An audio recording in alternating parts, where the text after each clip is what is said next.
There's different schools of camp about how to grow tomatoes. A lot of it has to do with how much space and how many tomatoes you're growing. So if you're just growing 4 or 5 or 6 tomatoes in your backyard, and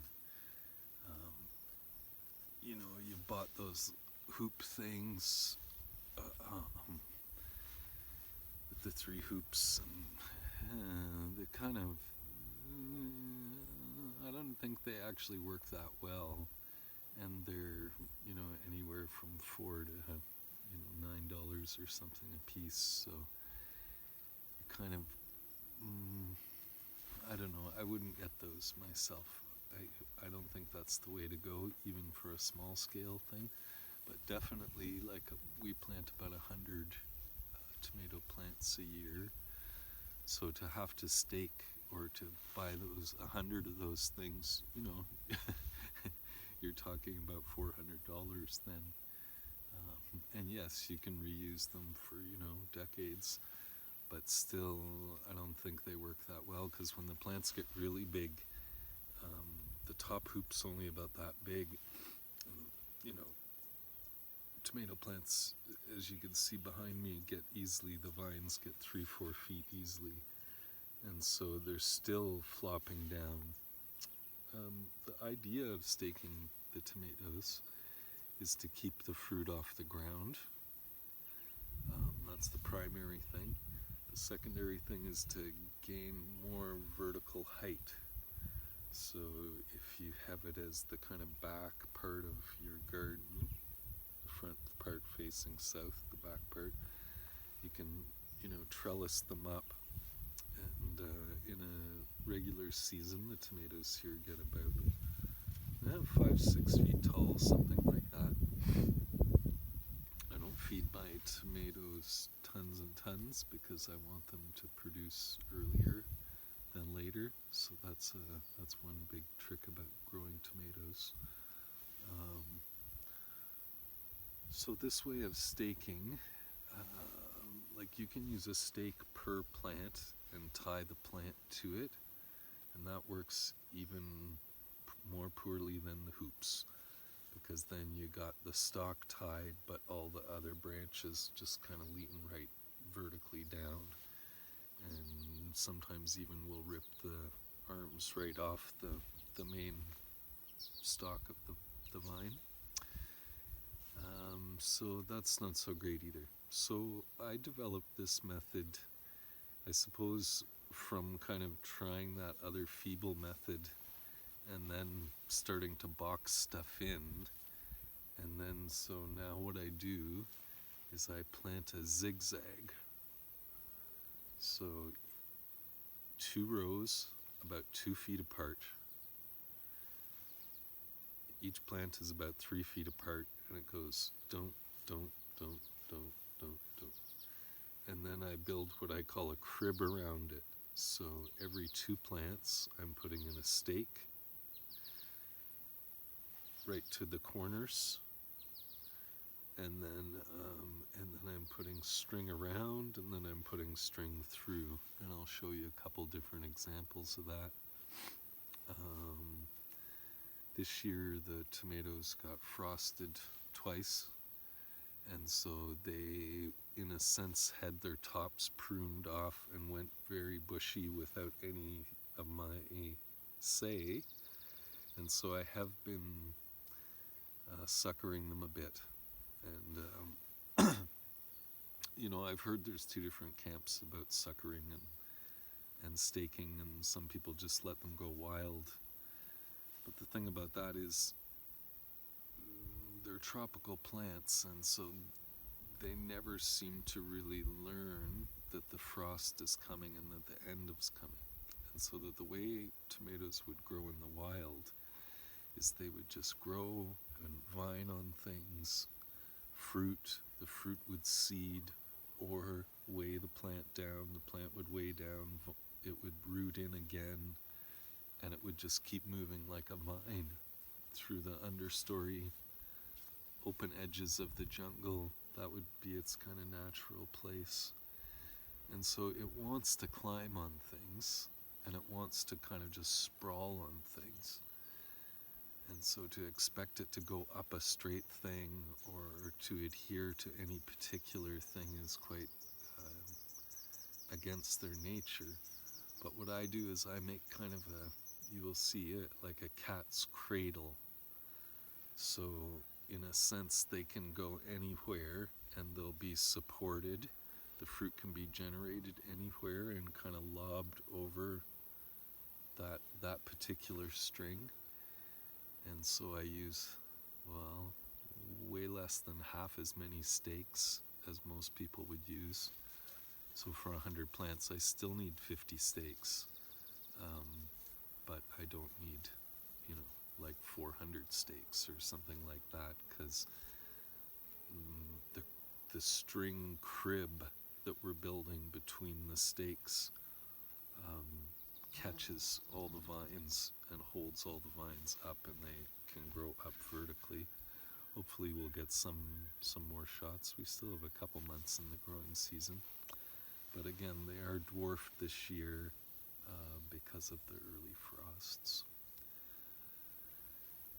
Well, I think that's probably about it for talking. And then now I'll go ahead and I'll stake them up, and then I'll show you some other shots. I have this high angle, hoping that we get some kind of sense of what the crib will look like. There's 12 plants here, again in various conditions because of the frost,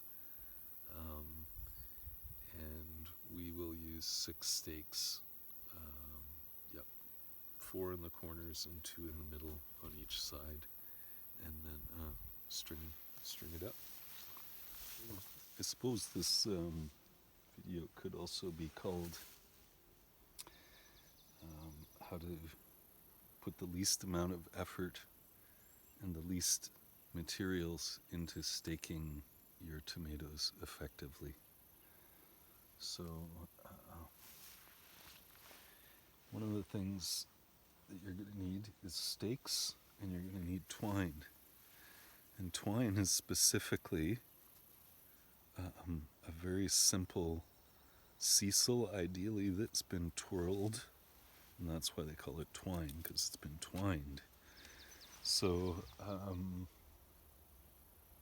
this is perfect because it biodegrades, but it will last the season. It's really strong, so it will handle the weight of the fruit. Your poles also need some consideration, because while the plants are wimpy, you might think, I'm not going to need much of a pole, and you might use some wood that's kind of half rotten or something. But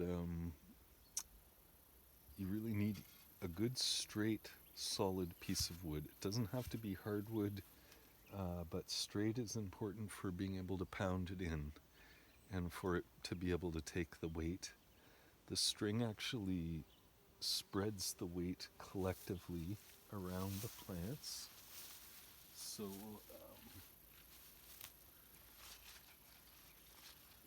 so what I'm doing is I'm finding where the base of the plant is, and I'm going about a foot out from that. That would be here, and then a couple more inches out this direction. I don't know if that's in the frame, but some of them will be.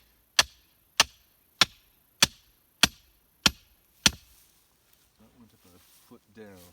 That's part of why my poles are so long. It's because this garden is crazy. I've got deep soil, and so the pole actually goes about a foot before it hits really solid material. So that's that one. There's that one.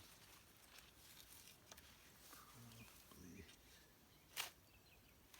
little bit here.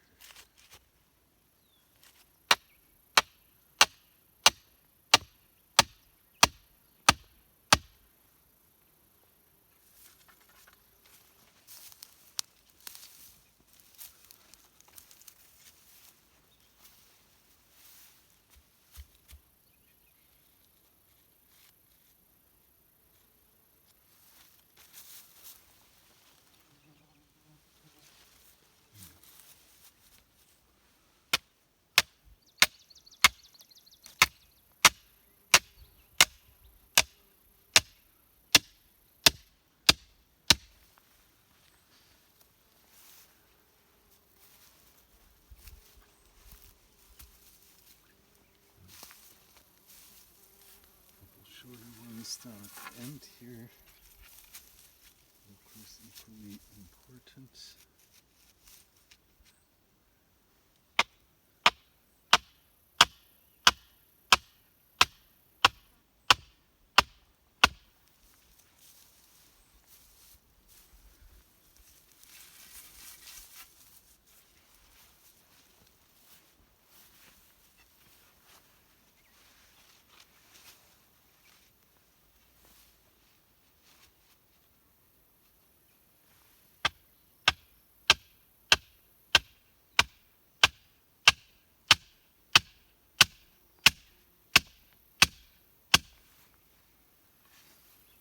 Nice.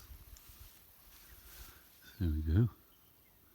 You want to see the 6 poles. 2, 3, 4. And swing it around here. 5, 6. Alright, I'm going to come back to this extraordinarily unclear view. No, I think it's actually pretty good, but let's see.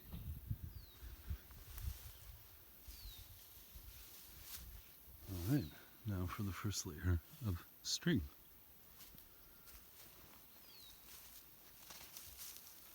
So, you can start your string anywhere, but you're kind of going to assess what the plant's needs are at this time.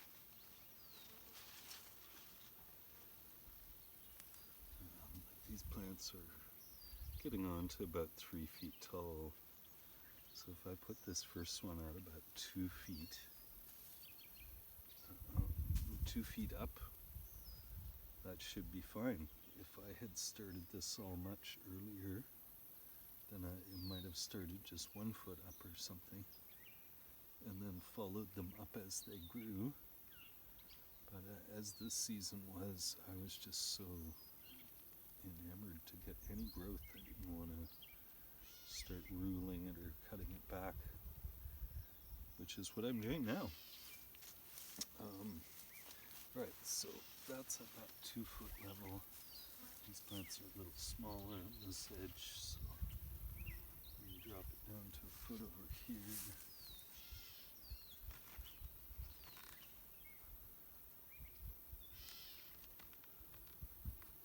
Another really lovely thing about the sisal is that it will cinch up very well. So you just have to loop it once around the pole, and I'll get a closer shot of that.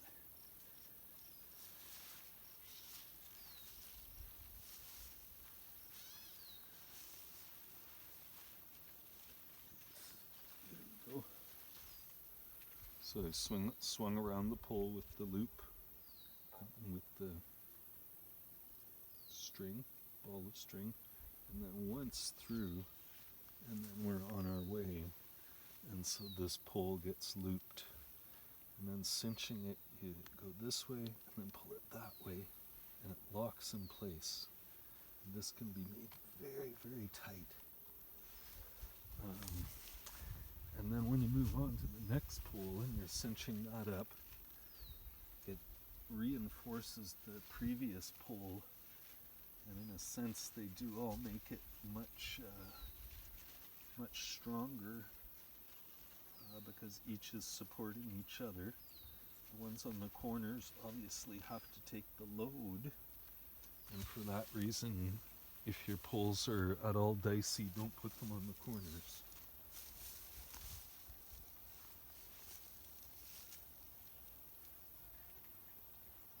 So I'm just finishing the loop over here. I don't know, I don't think I can get the camera shot, but coming back.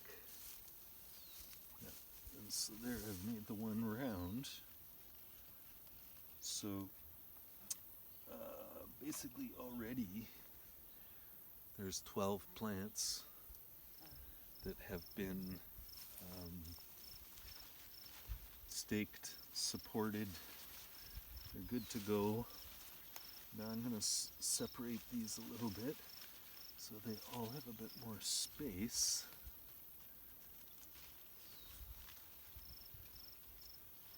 And Then I'm going to swing back through on an angle. So once you've kind of cribbed around the perimeter, then cut through on your angles, and you can start to more evenly space out your plants.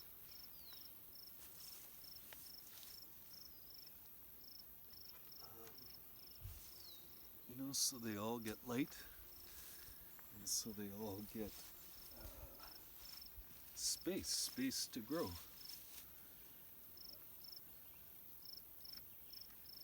I'm going to swing once back through. So it's kind of, I've done a crisscross.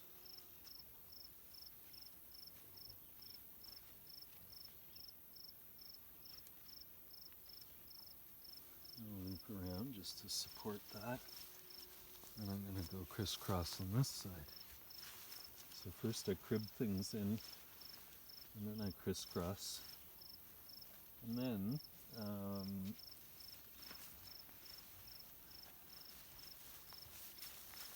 maybe in a week or something like that, I'll just do this a next layer up, because the plants will be this high, and so I'll just go up probably about 8 inches at a time. And so you have a number of lines, and on each of those lines the branches can be spread out and held on. I'll do a close-up of wrapping a leaf around the string. Another thing I wanted to show you is if you put the string at the wrong place, you can move it. You can pull it in from both sides, and that'll loosen your loop. So it's still knotted and everything, and as soon as you pull it back, it's locked in, but I just raised it 4 or 5 inches because I just noticed this monstrous thing. And we're going to tuck this in, and I'll show you how you do the loop around with the leaf. One of the branches of this plant had sprawled way out into the aisle. So we're going to pick it up, and then the fruit that's setting off the ground there. I'm also going to sucker it. So these, because as we approach August here, that's too late. Everything should be in flower now, or it's really not going to have time to produce anyways. So you might as well, and the plant's falling in that way, so sucker this. Again, too, it's important to sucker the ones in the back row so they get taller. Ones in the front row, it's not as essential to sucker them. So here the string's falling right between these two leaf sets. This is a little too high to reach. So what I do is I go down here and just put the plant further down on the string. And then when that matches up, I don't know if that's going to be in the frame. So this is sticking over right now, but in a day it will all turn back up. Here's a milkweed. It's on the north side of everything, so it's fine. I don't even have to pull it. There's a sucker, but it's flowering, so it's quite far along, so I'm going to leave that. There's a slightly older plant. I'm going to, again, with the leaf, loop it around 2 or 3 times, just gently. And they're vines. Tomatoes are vines, so they want to actually hold on to stuff. I'm going to put that on that side of this. That could be tighter, so I'm going to go tighten it over there. But while I'm down on my knees, I'm going to look for other suckers. This is flowering, that's flowering. So that's the thing, is all these suckers are flowering pretty much, so there's no point in pulling them if they're just at the edge of being productive. But I'm spreading out this bush of a plant so that it has more space to set fruit and more space to absorb sun.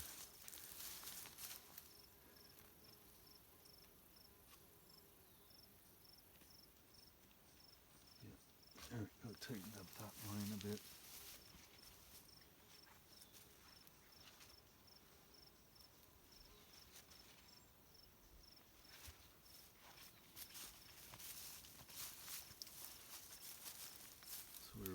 Oh yeah, okay, so yeah. And that could be back on that string, wrap that around a couple times. The other thing that's quite nice is if you can get like, you see the fruit, you can also have a line running just under the fruit. So if you can kind of lock the fruit over the line, that works really well too. The tomatoes do like to be supported. I do feel that, but I also don't want to spend tons and tons of time on individually, staking and people twist tie. They'll twist tie the actual stalks of the plants and go through all this madness. All the plants want to do is sprawl. So just give them a frame to sprawl on is basically kind of what I've learned over the years. You can see the cross there in the center, and yeah, they were quite an unruly bunch. Goes down, grow. So it works actually very well for when they're thick, because when the growth is a certain density, then they all hold each other up. As long as you have the crib around, and then a couple of these for where they're sprawling in, a couple of the crisscrosses. And there's 2 levels here already. I don't know if you can see it, but then I'll definitely be doing a third probably within a week. I'll need to do a 3rd level and just keep suckering them, so these flowers and these vines are the ones that are putting all their energy into their production for the season.